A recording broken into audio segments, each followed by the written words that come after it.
ನೋಡಿ ಫ್ರೆಂಡ್ಸ್, ಇವತ್ತೇ ನಾನು ಗಾಡಿ ತೊಳ್ಕೊಂಡು ಆಚೆ ಬಂದೆ. ನೋಡಿದ್ರೆ ಇಲ್ಲಿ ಫುಲ್ಲು ನೀರೆಲ್ಲ ತುಂಬಿ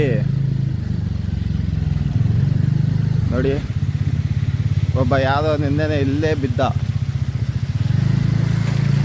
ನೋಡಿ, ಇಂಥ ರಸ್ತೆಗಳು ನಮ್ಮ ಬೆಂಗಳೂರು ಕರ್ನಾಟಕದ ಹೊಸಕೋಟೆ ತಾಲೂಕಲ್ಲಿ ಇದೆ. ನೋಡಿ ಇದು ಹೆಂಗೆ ತುಂಬಿದೆ ನೋಡಿ. ನಿನ್ನೆ ಪಾಪ ಯಾರೋ ಒಂದು ಫ್ಯಾಮ್ಲಿ ಹೋಯ್ತಾ ಇತ್ತು ಇಲ್ಲಿ, ಪಾಪ ಮಗು ಹೋಗ್ಬಿಟ್ಟು ಇದು ಒಳಗಡೆ ಬಿದ್ದವನೆ ಮಗು.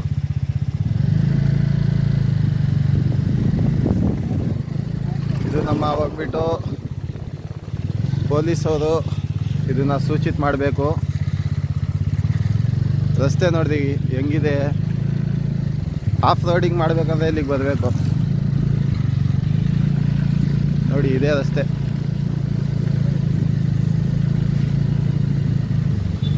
ಇದು ಹೊಸಕೋಟೆ ತಾಲೂಕಿದು. ನಮ್ಮ ಶರತ್ ಬಚ್ಚೇಗೌಡರು ಏನು ಮಾಡ್ತಾವ್ರೆ ಗೊತ್ತಿಲ್ಲ.